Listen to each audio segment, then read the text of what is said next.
وبينورني الآن في فقرتي الرئيسية الأستاذ سمير صبري، منسق مؤسسة إعداد القادة للعلوم الإدارية والتنمية. نتكلم معاه عن التعددية الحزبية السياسية وتأثيرها على المشهد السياسي في مصر. أستاذ سمير، أهلا بحضرتك. اهلا بحضرتك يا استاذ محمد. منورنا يا فندم. بنور حضرتك يا فندم. الموضوع قد يبدو كبير، العنوان يبدو صحيح. صحيح. صحيح. ولكن يعني محتاجين نبدأ نفسر للسادة المشاهدين كل حاجة بشكل بسيط. التعددية الحزبية السياسية وتأثيرها على المشهد السياسي ده محور كبير طبعا. هناخد منه مجموعة من الأسئلة البسيطة علشان حضرتك تسهلها على الناس شوية. بس في البداية لو اتكلمنا عن الحوار الوطني ودوره في ترسيخ مسار التحول الديمقراطي وتدشين تدشين مرحلة قائمة على التعددية، ممكن نقول ايه؟ هو طبعا خلينا نتفق في البدايه ان فكره التعدديه الحزبيه وتاثيرها بشكل عام على الشارع المصري. خلينا نتفق ان احنا المناخ الديمقراطي اتاح الفرصه او سنحت الفرصه لكثير من الشخصيات العامه والقيادات السياسيه القديمه ان هي تعمل او تنشئ احزاب سياسيه. النهارده يمكن للاسف الشديد وصلنا لما يقرب من 107 حزب تقريبا. عندنا 107 حزب سياسي تقريبا. يعني كان من المنتظر ان طبقا للبرامج المحطوطه للاحزاب ديت انها تكون فاعله وعندها من الحراك السياسي والاجتماعي والثقافي اللي يخلي في ثقه ما بين المواطن المصري وما بين هذه الاحزاب. الا ان للاسف الشديد يعني ما فيش غير 3 أو 4 احزاب تقريبا هم اللي موجودين على الساحه السياسيه وهم اللي بيتصدروا المشهد السياسي في مصر حاليا. وخلينا نتفق برضو ان يعني المواطن المصري النهارده اصبح واعي تماما وعنده من القدره ان هو يميز الاحزاب والكيانات اللي عندها القدره ان هي تلبي امال وطموحات الشعب المصري بشكل عام. يعني فانا النهارده عشان انضم لحزب سياسي لازم اعرف وجوده تواجده القيادات الموجوده داخل هذا الكيان ايه دورها، هل هتقدر تنفذ حاجه. ولكن للاسف الشديد حتى النهارده لما بنتكلم مثلا احنا داخلين على استحقاق رئاسي مهم جدا، يعني كنا نأمل ان يكون في قيادات ويعني في فرصة اكبر للاحزاب انها تمثل داخل هذه الانتخابات. هو ده الشكل او المناخ الديمقراطي اللي احنا بندور عليه. الا ان للاسف الشديد كتير من الاحزاب دي ما قامتش بدورها المنوط بيها كحزب سياسي ان هي تكون متواجدة على الاقل كحد ادنى بين الناس في الشارع المصري عشان تشارك في اي استحقاق انتخابي. طيب، توصيات الجلسات كانت فيها جزء خاص بتعديل قانون الأحزاب السياسية القائم لتعزيز دور الأحزاب ودعم التعددية. السؤال ده لازم يطلع منه سؤال قبليه الحقيقة، هو ايه القانون القائم دلوقتي وايه المشاكل اللي فيه علشان يبقى التوصيات تؤدي الى ان هم عاوزين يعدلوا القانون ده؟ هو احنا يعني خليني بس يعني اوصل مع حضرتك لنقطة مهمة جدا الا وهي فكرة الاندماج، ودي طرحت كتير جدا ويمكن داخل الحوار الوطني لان العدد الكبير للاسف يعني ما اتاحش الفرصه ان احنا نشوف حراك سياسي يعني بمعنى حروف الكلمه. العدد الكبير في الاحزاب تقصد؟ العدد الكبير للاحزاب. ففكره اندماج الاحزاب النهارده دي اعتقد طريق يعني نقدر نقول عليه ان ده اصلاح سياسي. تمام، زي ما احنا بنفكر في الازمه الاقتصاديه وبندور على الاصلاح الاقتصادي. الاصلاح الاقتصادي مش هيجي الا بالاصلاح السياسي. فالنهارده لما يبقى عندي اندماج للاحزاب الكبيره ديت والاسماء الكتيره اللي للاسف كتير منها اسماء وهميه، مجرد اسماء على الورق لكن تواجدها مش موجود. فلما يحصل اندماج ما بين الاحزاب السياسيه طبقا للفكر والرؤيه بتاعه الكيانات المعلومة والمعروفة عند الناس، لما يبقى عندي 5 أو 6 أحزاب سياسية في مصر النهاردة هتتيح الفرصة للناس إنها تختار ما بين الأحزاب بما يتناسب مع رؤيتها وأفكارها، وفي نفس الوقت يكون ليها دور في الاستحقاقات الانتخابية بأنواعها في الفترة اللي جاية. فأنا طبعا مع فكرة اندماج الأحزاب لأن ده موضوع مهم جدا، ويعني مش هيبقى فيه يعني فكرة إن النهاردة كل من له الرغبة ان هو يوصل لمكان معين يبتدي يسعى ان هو ينشأ حزب سياسي. بالظبط. فاصبح الموضوع عند الناس يعني خلاص بقى مكشوف معلوم. يعني فالتوصية كانت تعديل القانون الخاص في الجزئية دي ان يتم دمج بعض الاحزاب السياسية طبعًا مثلا. طبعا كان مطروح ده بقوة يعني ان يتم دمج بعض الاحزاب السياسيه علشان تكون فاعله. لسه كنت بتكلم مع حضرتك على قبل الفاصل ان لو في 104 ولا 107 حزب سياسي في مصر كتير قوي لو موجودين في الشارع بفعاليه كان زمان الامور فيها بعض التحسن. طيب برايك هل الاحزاب دي ادت الدور المنوط بها في المجتمع؟ هو ده اللي احنا بنقوله ان للاسف الشديد ما قدمتش. ما قدمتش. يعني الا من رحم ربي، احنا بنتكلم في 3 أو 4 احزاب سياسيه عندها القدره ان هي تكون موجوده.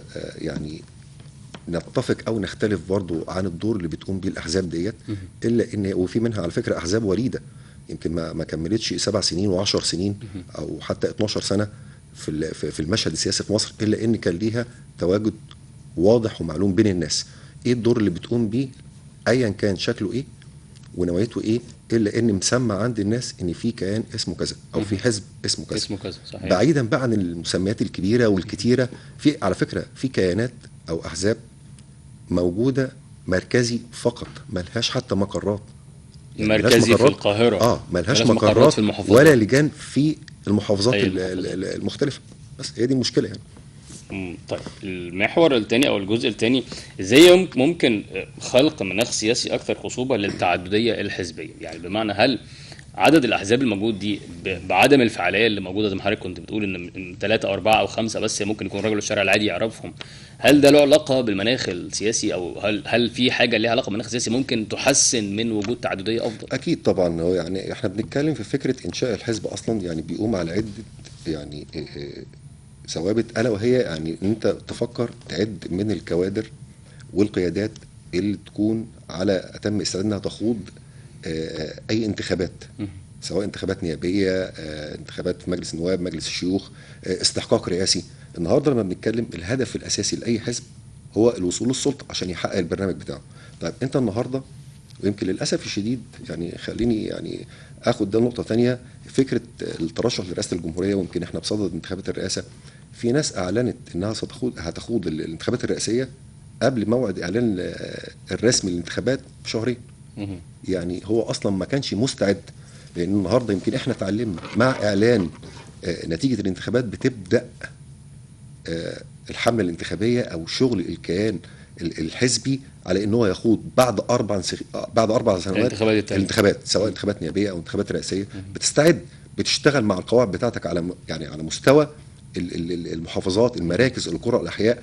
بتحاول ان انت يعني بتبني فكره ان انت يكون عندك قواعد حزبيه تقدر تساندك وتدعمك في اي انتخابات.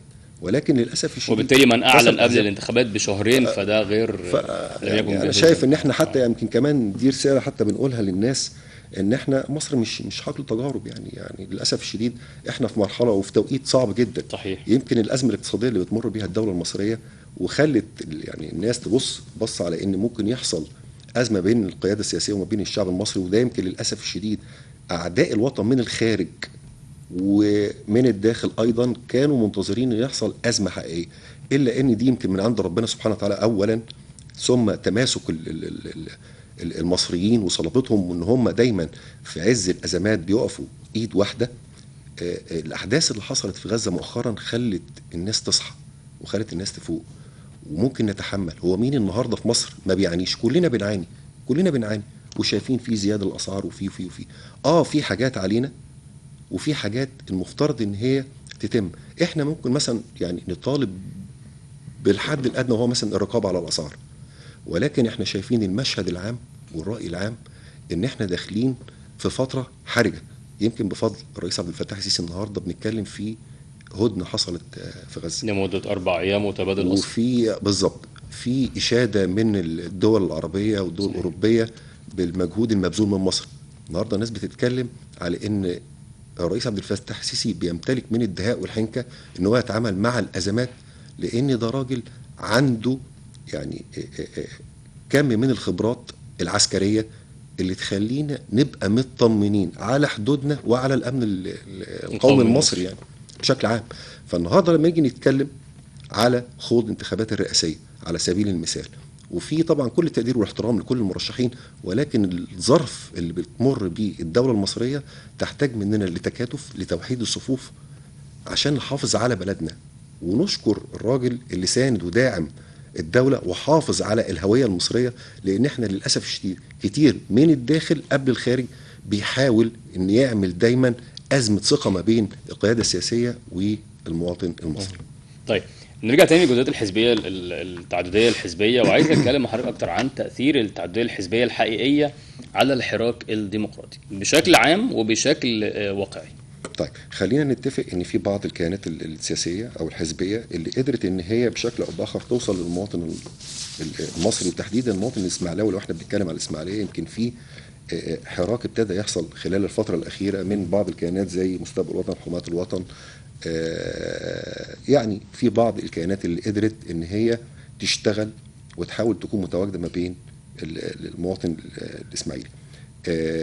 يمكن كمان أزمة الثقة ما بين المواطن المصري وما بين الأحزاب ديت ادت الفرصة لفكرة التحالف الوطني، ويمكن ده دعا عليه الرئيس عبد الفتاح السيسي من سنة تقريبا، وتم يعني الإعلان عنه، وابتدت جميع المؤسسات بقى الخدمية والمؤسسات المجتمعية بجانب الأحزاب الفعالة إن هي تندمج في هذا التحالف لخدمة المواطن المصري. لأن المفترض كان من المنتظر أن الأحزاب السياسية ده دورها في الأساس، إلا أن رئيس الدولة لم ينتظر هذه الأحزاب، وابتدى يفكر زي ما احنا بنقول بالبلدي خارج الصندوق، ويكون فكرة التحالف الوطني من المؤسسات المجتمعية، الناس الفعالة الموجودة ما بين الناس. ويمكن يعني أنا يمكن بتشرف أن أنا موجود في التحالف هنا في محافظة الإسماعيلية، التحالف الوطني، وده بيجوب جميع المراكز والقرى، بيشتغل على عملية التوعية مع الناس. وطبعا خدمات التحالف الوطني معلومة، ويعني على مرأى ومسمع كل الناس، يعني في كل المجالات الحقيقة، في كل المجالات وفي كل مركز وفي كل قرية موجود متواجد، يعني موجود التحالف الوطني. صحيح. طيب الكيانات الشبابية، وده أمر هام يمكن هيترجعنا تاني للتحالف الوطني، الكيانات الشبابية اللي بتمثل الأدوات الحقيقية للتمكين السياسي خلال الفترة اللي فاتت، لأي مدى نجحت في إثراء الحياة السياسية في مصر بكوادر ورؤى شبابيه؟ خلينا نتفق برضو على ان احنا النهارده، يمكن انا بمثل مؤسسه القاده العلوم الاداريه. النهارده عندي مؤسسه القاده العلوم الاداريه قدرت من خلال البروتوكولات، كم البروتوكولات واللقاءات اللي تمت مع وزاره الشباب والرياضه او وزاره التضامن الاجتماعي، حصل عده مبادرات وندوات خاصه باعداد وتاهيل الكوادر الشبابيه. النهارده اصبح عندنا من المؤسسه كتير موجود ومندمج داخل قطاع يعني قطاع حكومي او قطاع تنفيذي، بيتم اعداد وتاهيل القيادات الشابه لتولي المناصب الرفيعه. ده بالفعل تم. عندنا كمان بنتكلم في اعداد وتاهيل عدد كبير جدا للمجالس المحليه الشعبيه، ويمكن ده تقريبا كان المتنفس اللي بينادي بيه خلال الفتره اللي فاتت. ويمكن ده كان احد الاسباب في فكره التعدديه الحزبيه، ان كانت الناس منتظره فكره المجالس الشعبيه المحليه على اعتبار ان هي المتنفس الحقيقي لكل المعاناه اللي بيعانيها الناس، ان انت تنقل مشاكل الناس داخل هذه المجالس المحليه، سواء قريه، مركز، مدينه، حي، محافظه. خلينا نقول كمان يمكن من المبادرات ديت مبادره سفراء الوعي، فكرة برضو مبادرة اللقاء الحواري، ودي يمكن من ضمن المبادرات اللي بتخلي القيادات الموجودة عندنا في المؤسسة ان هي تجوب كل المراكز والقرى وتبتدي تتفاعل مع الناس وتسمع المشاكل الموجودة عند الناس، وبنحاول نوصل المشاكل دي للجهات المعنية او الجهات التنفيذية تحديدا. اخر حاجه في فكره طرحت بالفعل، ويمكن الدكتور احمد شريف رئيس مجلس الامناء اشتغل عليها في كم من المحافظات، وهي مبادره المواطن القدوه.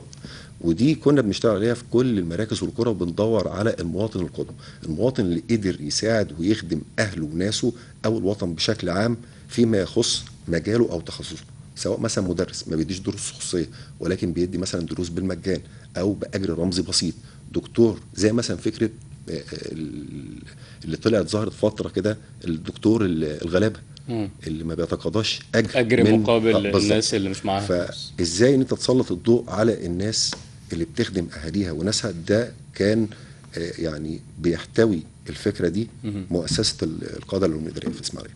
طيب نرجع تاني لجزء مهم جدا له علاقه بالحدث السياسي الاهم في مصر الفتره الجايه، وهو الانتخابات الرئاسيه، مما لا شك فيه طبعا ان الشباب هو عنصر حيوي وفعال له تأثير على المشهد الوطني والسياسي. عايز أعرف من حضرتك برضو رأيك دور الأحزاب والكيانات السياسية في نشر التثقيف السياسي لتعزيز المشاركة في الانتخابات الرئاسية. يمكن قبل ما نطلع مع بعض كان في تقرير لرأي الناس في الشارع عن مشاركتهم، والناس بتتكلم إن هي هتنزل تشارك وهتنزل قدام صندوق الانتخابات. قد إيه ممكن يكون الأحزاب ليهم دور في ده، أو أحزاب ليهم دور في بقية الناس عشان بقيه الناس اللي مش عارفين نوصل لهم، لا هم عارفين نوصل لهم. بس خلينا ناخد الاجابه من حضرتك بس بعد الفاصل القصير ده ونرجع تاني.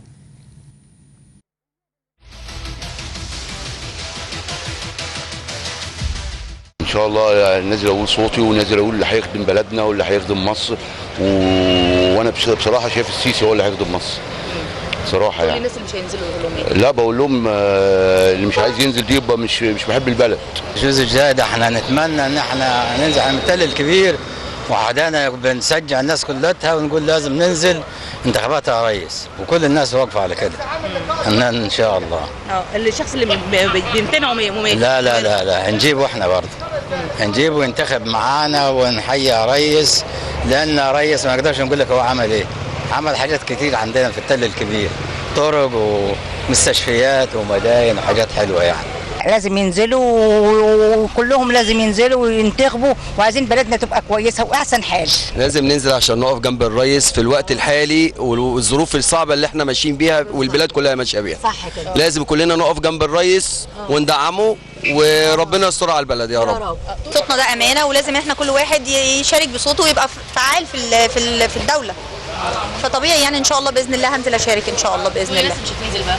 لا ما ينفعش، لازم كل واحد ينزل يشارك بصوته ويدي صوته. عشان كده يعني ابداء الصوت ده امانه ودي مسؤوليه في رقبه كل مواطن. فانا بنصح لكل واحد لازم ينزل يشارك بصوته ويشوف يعني الشخصيه.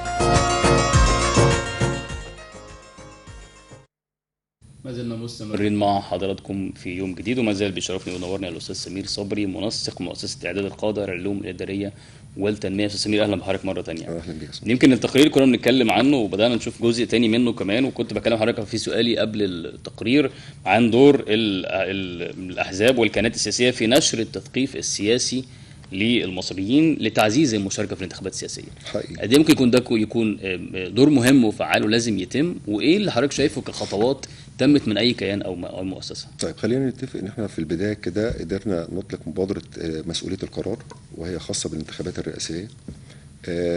ابتدينا نشكل مجموعه من اللجان تشتغل على توعيه المواطن الاسماعيلي في كيفيه الوصول للانتخابات الرئاسيه.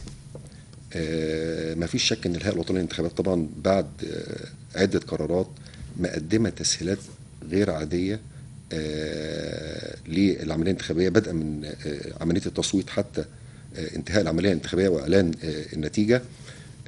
بنبتدي احنا بالفعل نزلنا لعده مراكز وعده قرى واشتغلنا على فكره التوعيه مع الناس وحث الناس على ان هي تنزل بالفعل الانتخابات.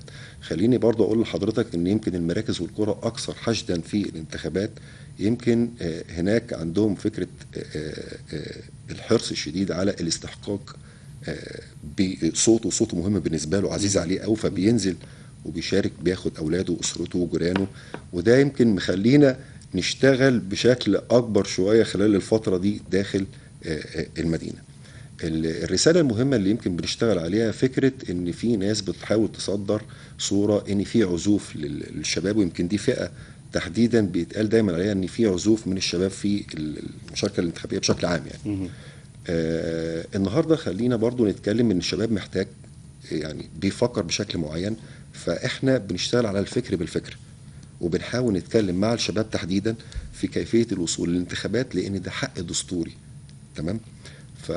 وقبل ان يكون حق دستوري المفترض ان انا يعني من المشهد العام اللي احنا لسه بنتكلم فيه من شويه النهارده، انا نازل عشان خاطر بلدي، احاول اصدر صوره لا ان شباب مصر الواعي الفاهم عنده القدره ان هو يثبت للعالم كله ان احنا اي استحقاق موجودين فيه، موجودين مش بس قدام اللجان، داخل اللجان وعند الصناديق، وبندلي بصوتنا بحريه كامله كيفما يشاء من هو يختار، ولكن بيشارك وبينزل.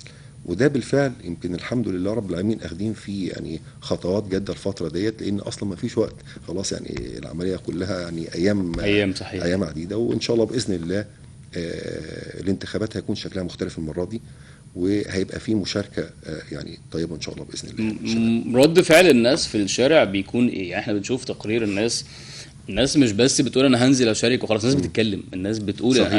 انا هنزل عشان كذا وكذا وكذا، انا بالظبط. هروح الصندوق الانتخابي عشان كذا وكذا. الناس عندها مساحه من الوعي اكبر بكتير من اللي كنا بنشوفه قبل كده. فهل رد فعل الناس اللي احنا مش بنسجل معاهم حتى، هل ده نفس رد الفعل؟ هل في ردود فعل؟ هل في حد شايف ان لا انا مش هنزل، انا مش فارق الموضوع؟ لان حضرتك برضو بتوصل للناس اكتر. بنوصل طبعا، بنتكلم مع الناس، لان خليني برضو اكون مع حضرتك صريح. لا النهارده الناس بتتكلم، وممكن تسمع اصوات بتتكلم عن فكره برضو زياده الاسعار، وبتتكلم عن فكره كذا، الا ان يعني درجه الوعي عند الناس ماشي انا هنزل، ده يعني حقي وصوتي، انا مش هسيب صوتي، هنزل ادلي بصوتي، ده حقي بارد عليا، تمام. ولكن بيبقى في مراعاه ان الناس بتقول خدوا بالكم وحاولوا توصلوا صوتنا في حته ان الازمه الاقتصاديه مثلا بتؤثر على الأسرة المصرية بشكل كبير. فاحنا برضو بنعرف الناس ان احنا نفسنا بنعاني من ده، ولكن التوقيت والظروف، مصر جزء صغير من العالم. يعني الأزمة الاقتصادية اللي بيمر بها العالم كله، مصر جزء من العالم. ولكن الفترة الحالية بتستوجب علينا كلنا ان احنا لازم نشارك، لازم نقول للعالم كله في الظرف الاستثنائي ده ان المصريين موجودين امام اللجان وداخل اللجان بتدلي بصوتها بحريه كامله. لا في ردود ايجابيه كتير جدا بنقابلها. وعلى فكره ما يقال عن ان الشباب فيه عزوف، لا، في شباب كتير جدا واعي وفاهم وبيحاول يشتغل. احنا كل مكان بنكون متواجدين فيه في ناس بتنضم لينا وبتحاول تشكل مجموعات عمل في كل مكان بنكون موجودين فيه، تنضم ليكوا غير المجموعه اللي انتوا نازلين بيها، غير المجموعه الاساسيه بينضم لك من المكان. لا في يعني اصبح، خلينا نتكلم النهارده بجد، في نضج حقيقي موجود عند الشباب. فكره ان احنا نصدر صوره ان الشباب بعيد عن المشهد، لا، في الاول وفي الاخر اصلك دي بلدنا، والاجيال اللي جايه لازم تستوعب فكره المعاناه اللي احنا عايشين فيها عشان خاطرهم. فبالتالي النهارده كل ما بنقدمه عشان خاطر بلدنا هنجني ثماره قدام. لما نيجي نتكلم عن فكره يعني الاختيار او معايير الاختيار، وتكلم يعني بعيدا بقى ان احنا نتكلم مثلا مع الناس حتى في انجازات او نوجه الناس لمرشح بعينه، بنلاقي ردود فعل يعني ايجابيه بشكل غير عادي. الاقي ناس تتكلم يقول احنا كنا بنسافر القاهره حارتين، لا قدر الله كان شبه يوم ويوم في حالات يعني حوادث بشكل غير عادي، النهارده الطريق 5 حارات. فاصبح النهارده الناس بترد على بعض، فبالتالي ده ليه مردود ايجابي وبيخلينا حتى كمان احنا مطمنين. حاله النقاش اللي بتتم بين الناس وبعضها في الشارع، وان حد بيتكلم عن مشروع والتاني بيرد على مشروع تاني وهكذا، ده بيخليك شايف ان لا، هو بقى في وعي في الشارع المصري بالزبط. في ناس بقت شايفه حاله حاصله وفي احداث هتمت في البلد بشكل عام ومشروعات، ومع ذلك هو لا، هو مازال مستمر ان هو يكمل. فعشان كده هينزل ينتخب. اعتقد، وعايز احرك السؤال ده، هل العدد ده بيزيد، عدد الناس اللي بقى عندها الوعي ده؟ ده حقيقي، ده بيزيد، ده حقيقي. وده بيتطلب برضو، خلينا نرجع للنقطه اللي حضرتك بتتكلم فيه، ده دور مهم جدا للاحزاب السياسيه انها تكون متواجده ما بين الناس. ما هو هنا احنا بنتكلم بقى الحزب السياسي بالقيادات بتاعته، بالكوادر بتاعته، لو هي بالفعل متواجده ما بين الناس هيبقى في مصداقيه. يعني النهارده انا موجود معاك بشاركك في ازمتك او في مشكله، المكان اللي انت فيه او الشارع اللي انت فيه في ازمه او في مشكله، بحاول ان انا اساعد معاك فيها. لما هنزل واقعد واتكلم معاك تاني عن حاجه تخص الدوله المصريه بشكل عام او استحقاق انتخابي مهم جدا العالم كله بينتظر وعايز يبص علينا، اكيد هتكون معايا وكتفك هيبقى في كتفي. لكن لما اكون بعيد عنك ومجرد ان انت بتسمع اسمي مثلا في الاخبار او في الاعلام، اكيد مش هيبقى فيه مصداقيه. لكن النهارده بنتكلم في الاحزاب الفاعله. النهارده لما تكون متواجده ما بين الناس وبتشتغل مع الناس متواجده، ومحتاجين يا جماعه ان احنا نكون كلنا كتف بكتف وصف واحد عشان خاطر نصدر صوره طيبه عن الشعب المصري في هذا الاستحقاق، لا، بتلاقي الناس في تجاوب وبتتحرك، وده شيء ايجابي. يعني يمكن ده كان اهم جزء نوصل له في النهايه، ان احنا بدات احس من كلام حضرتك ان مطمنين ان الناس عندها وعي، وان الناس وصل لها ان لازم ينزلوا الانتخابات، لازم يوقفوا قدام اللجان الانتخابيه. الاحزاب السياسيه طبعا لها وعليها، يعني اللي موجود على ارض الواقع عدد ان كان حتى ان كان قليل، فهو شغال بيعمل التحالف التنموي، فهو شغال وبيعمل مجموعه من الشباب كبيره حتى بدون اي مظله سياسيه شغالين وبيعملوا كل اللي ينفع يتعمل. التلفزيون شغال وبيعمل كل ده علشان نؤدي الى ان الناس فعلا تنزل للاستحقاق الاهم الفتره اللي جايه. استاذ سمير، بشكرك شكرا جزيلا. شكرا جزيلا، نورتني وشرفتني، استفدنا جدا من وجود حضرتك النهارده معانا، وعلى امل ان شاء الله نلتقي قريبا نكمل تحليل المشهد السياسي بشكل عام. شكرا صراحة، بشكر حضرتك وبشكر اسره البرنامج، بشكر مشاهدين حضرتك يا فندم. شكرا يا فندم. شكرا لحضرتك استاذ سمير صبري، منسق مؤسسه اعداد القاده العلوم الاداريه والتنميه. شكرا يا فندم، نورتني وشرفتني. دي كانت حلقتنا معاكم النهارده من يوم جديد. اشوف حضراتكم يوم الخميس الجاي ان شاء الله، وشكرا لحضرتك.